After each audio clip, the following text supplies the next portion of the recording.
E frumos, e destul de aglomerat, bine, era de așteptat pentru că e Barcelona. Să te plimbi printr-un mini-oraș subteran este un lucru foarte mișto. 16 euro costă biletul de intrare în catedrală. M-a surprins Sagrada Familia, într-adevăr, nu am cu ce să o compar.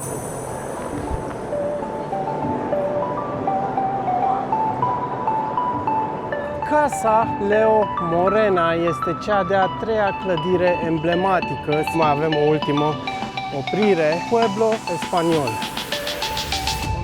Mulțumesc! Și începem un nou vlog. De data asta o să sar direct în pâine. O să începem cu cazarea. 160 de euro, 2 nopți de cazare cu mic dejun.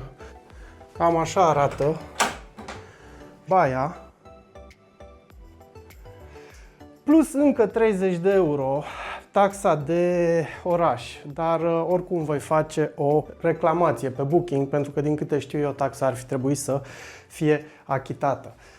Suntem în centrul Barcelonei, pentru că vlogul ăsta o să fie despre Spania și sudul Spaniei. O să stăm 2-3 zile aici, după care următoarele zile o să închiriem o mașină și o să vizităm toată partea de sud a Spaniei. O să începem cu Malaga, după care o să continuăm cu Granada, Cordoba, Sevilla, o să mergem să vizităm și Gibraltarul, iar la final de tot o să mai stăm câteva zile în Malaga, după care o să ne întoarcem înapoi acasă. Cam asta în mare, lăsăm bagajele și ne vedem pe stradă.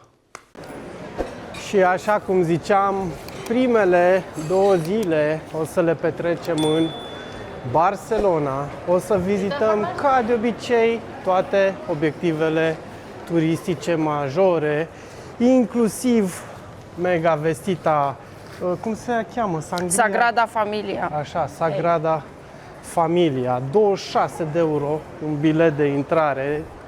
Sunt 80% sigur că nu o să merite, pentru că așa se întâmplă în general cu obiectivele astea foarte mari. Totodată, hai să nu fim pesimiști, că e foarte posibil să fim surprinși, să nu plecăm așa cu o idee negativistă. Negativă. Negativă. E vorba că pur și simplu nu cred că merită neapărat suma aia de bani. Așa se întâmplă în general cu obiectivele astea foarte mari. Nu că nu ar fi frumoasă clădirea în sine sau interiorul sau... Da, în fine, asta este de văzut, pentru că mâine o să vizităm. Astăzi, până acum, orașul în sine ne place. Ce am văzut de la aeroport până aici e frumos, e destul de aglomerat, bine, era de așteptat pentru că e Barcelona. Până atunci, exact cum ziceam, muzeul de istorie din Barcelona. Prima duminică a fiecărei luni, muzeul este gratuit. Și noi am venit în prima duminică, deci este gratuit.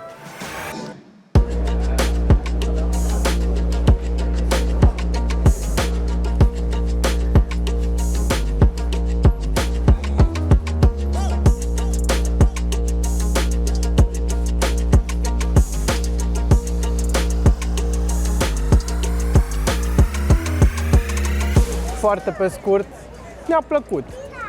Ne-a plăcut foarte mult subsolul, pentru că puteai să vezi tot orașul vechi, orașul roman, pe care este construită și fondată Barcelona. În rest, muzeul nu are nimic spectaculos, nu are nici foarte multe lucruri, foarte multe artefacte, dar partea aia de subsol chiar a fost impresionantă. Este foarte bine păstrată și mare. Asta cred că ne-a impresionat cel mai mult.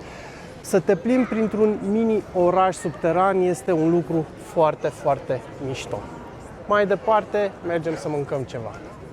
Cu burțile pline, mergem către Ciutadella Park, unul din principalele parcuri de aici din Barcelona.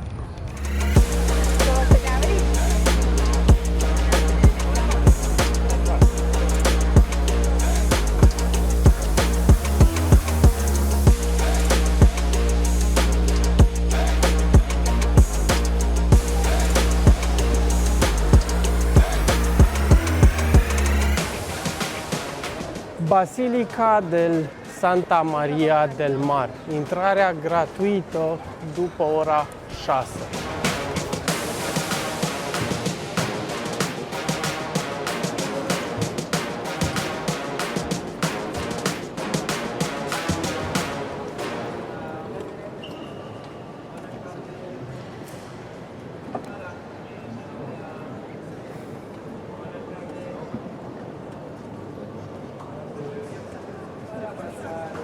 Catedrala terminăm prima zi din Barcelona. Prima zi, prost spus, pentru că tehnic a fost doar jumătate de zi. Mâine începem prima zi full aici în Barcelona. Astăzi, pe meniu, o să avem toate chestiile posibile. O să fie o zi all inclusiv. O să vizităm catedrala din Barcelona, o să vizităm faimoasa Sagrada Familia, parcuri, palate, case, străzi, tot. O să luăm absolut tot orașul la picior. Este ora 9, orașul de-abia se trezește la viață, încă este gol, nu este foarte multă lume ieșită pe străzi, dar sunt convins că mai târziu va fi nebunie, pentru că am văzut lucrul ăsta și ieri. Cam asta în mare. Catedrala din Barcelona este principala catedrală de tip gotic din centrul vechi al Barcelonei. Construcția sa a început în secolul XIII și s-a finalizat de-abia în secolul XV și mai este cunoscută și sub denumirea de La Seu. Ca și informație, 16 euro costă biletul de intrare în catedrală sau poți să intri și gratuit în momentul în care este slujbă. Este ciudat că nu am prins slujbă, pentru că ieri a fost ziua de Paști și astăzi, a doua zi de Paști, ne-am fi așteptat să fie. Nu o să dăm 32 de euro ca să intrăm, pentru că am văzut foarte multe biserici și catedrale la viața noastră. În schimb, o să dăm o tură în jurul ei pentru a ne bucura de aceste străduțe foarte faine, care încă sunt goale la ora asta.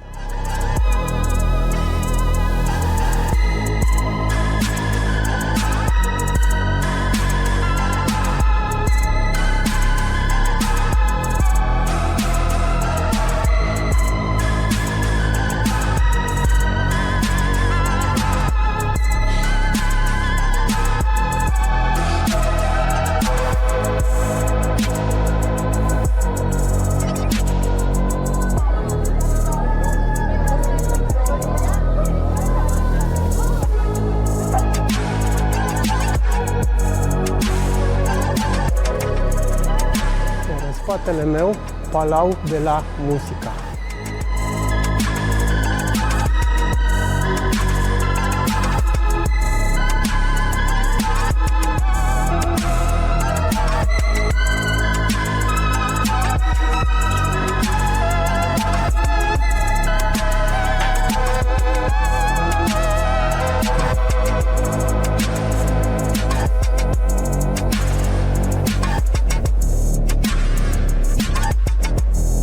Palau de la Música este o clădire pe care poți să o vizitezi în 3 moduri.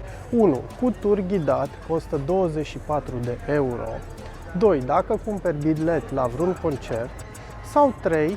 Fără să plătești nimica, poți să vizitezi parterul și zona de cafenea.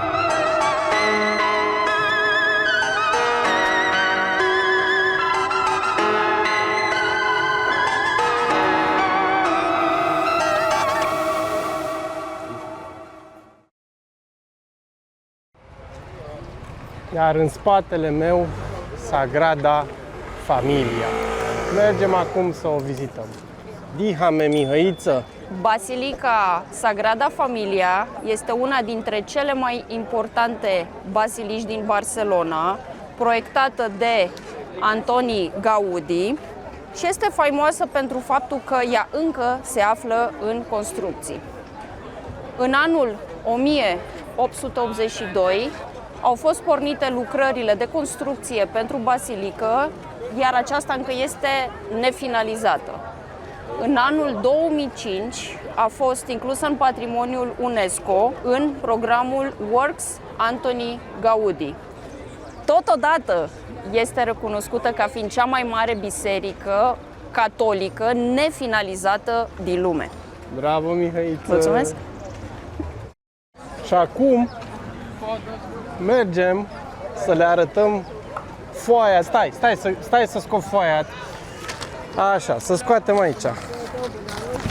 Una bucată, foaia de hârtie, care a costat 26 de euro de persoană, adică 52 de euro în total, ca să putem intra să vedem la Sagrada Familia. Dacă merită sau nu, vă zic imediat.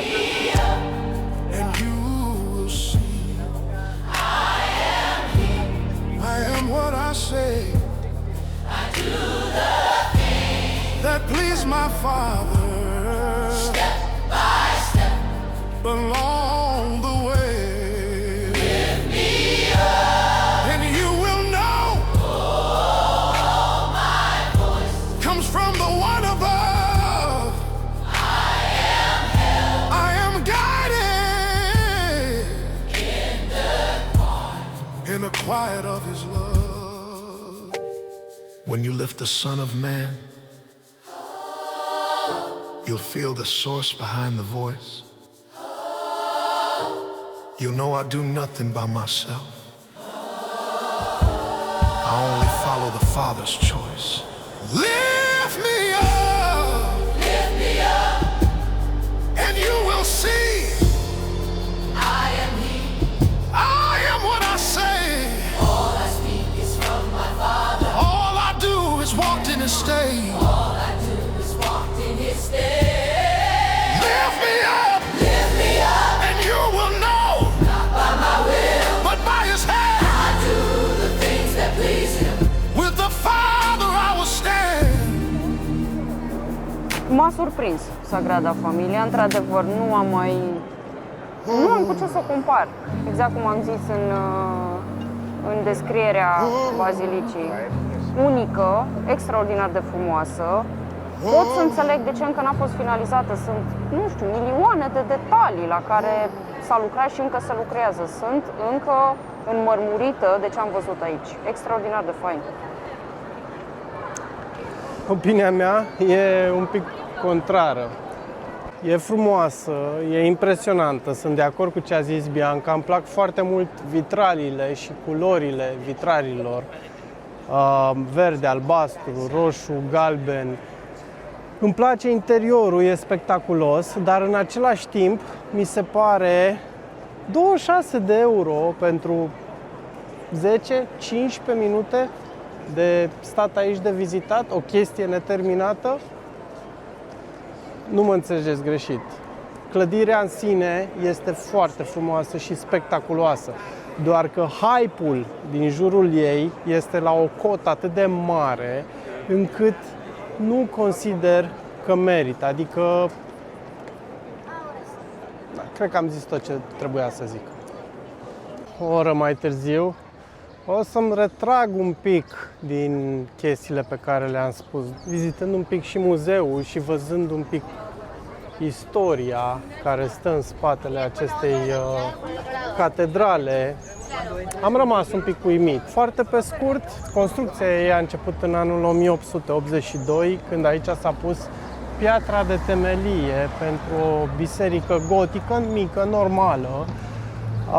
La un moment dat, arhitectul de la acea vreme s-a retras și construcția acelei biserici a fost preluată de Antoni Gaudi, un arhitect tânăr de doar, cred că 34 de ani, dacă îmi aduc bine aminte. Și el a zis atunci că vrea să facă ceva impresionant care să rămână și să dăinuie peste secole.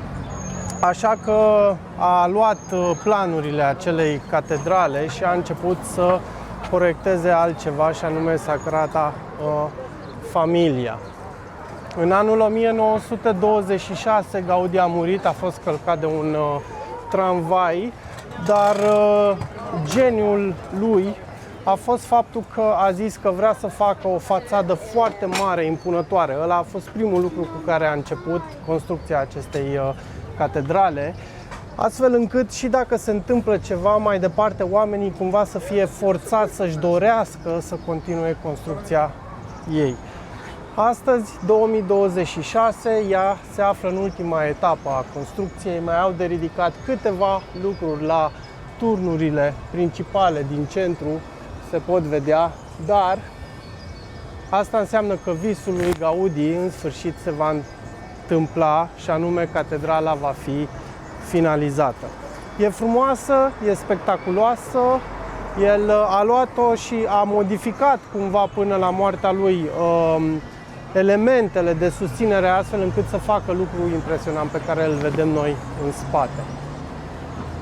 Da, per total frumoasă, impresionantă.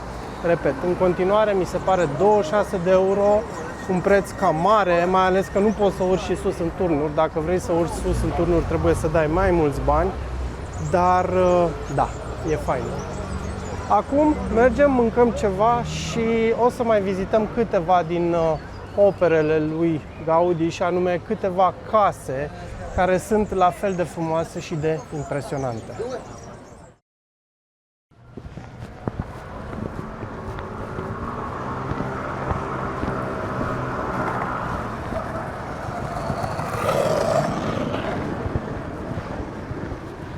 Mergem la pas pe unul dintre principalele bulevarde ale Barcelonei. Avenue Diagonal se cheamă. Obiectivul nostru, care este în capătul celălalt, este Casa Mila, încă o clădire construită de faimosul arhitect Gaudi. Ridicată între anii 1906 și 1912 pentru industriașul Pere Mila. Clădirea are în total 9 etaje, dacă ținem cont și de subsol, unde la ora actuală se află un garaj. Ca și suprafață construită, utilă, are 1323 de metri pătrați. Este construită din piatră autocurtantă, iar balcoanele sunt construite cu forme fluide de fier forjat. Lăsăm în spate Casa Mila, iar mai departe drumul nostru ne poartă spre o altă operă de artă a lui Gaudi, și anume Casa Batlló este una dintre cele mai impresionante capodopere ale lui Gaudi.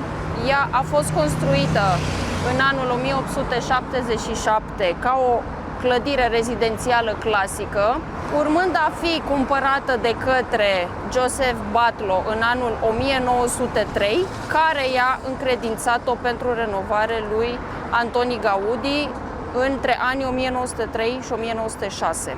Aceasta a fost transformată dintr-o clădire clasică într-o clădire inspirată din natură. Putem să observăm multe elemente, precum elemente scheletice, marine sau mitologice, iar pe acoperiș putem observa spinarea unui dragon. Exact lângă Casa Batlló se găsește și Casa Amatller, o clădire proiectată și construită la finalul secolului XIX, începutul secolului 20. Casa Leo Morena este cea de-a treia clădire emblematică, situată în același perimetru unde se află și celelalte două pe care tocmai le-am vizitat. Chiar în anul în care a fost finalizată, în 1906, a câștigat și premiul de cea mai frumoasă clădire. Ora 4 și 2 minute, luăm un pic vibe-ul în Barcelona. Dacă este să comparăm cu străzile liniștite de azi dimineață, de la ora 9-10, acum, după amiaza, putem zice că orașul a înflorit, s-a umplut efectiv de lume. Foarte multe persoane, destul de aglomerat, totuși un lucru îmi place, și anume faptul că nu sunt foarte multe mașini în centru care să-ți perturbe vizita și atmosfera. Se termină ziua noastră în Barcelona. Am vizitat toate obiectivele care le aveam pe listă de văzut. Mai avem și mâine o jumătate de zi pe care o să luăm avionul să mergem mai departe către Malaga. Dar pentru astăzi nu pot să zic decât numai bine. Neața, suntem pe ultima 100 de metri în Barcelona. Astăzi o să o părăsim. Mergem către Malaga, dar până să ajungem la aeroport am zis că mai avem o ultimă oprire. Pueblo Español, un fel de mini-sat de distracții, cred că, sau ceva de genul ăsta, făcut să semene cu un sat vechi spaniol. 25 de euro, 2 bilete, prețul de intrare și mergem să-l vizităm acum. Da, tocmai am intrat. Mergem acum să căutăm un locker. Le-am și găsit, unde e și toaleta, ca să putem să lăsăm ghiozdanele, că-s Grele! da, sunt mari și grele, după care să o luăm la pas. Arată foarte fain, așa, la prima vedere.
Câteva informații despre satul Pueblo Español. Construcția s-a început în anul 1927, după ce un arhitect, un fotograf și un inginer au decis să înceapă să pună bazele acestui sat, parc de distracții, nu știu cum să-i zic. Ei au călătorit prin Spania cu o mașină peste 20.000 de kilometri și au vizitat 600 de sate din nordul până în sudul Spaniei și din vest până în est. Au făcut în total 1000 de fotografii. Gândiți-vă asta, cu 100 de ani se făceau mult mai greu fotografiile.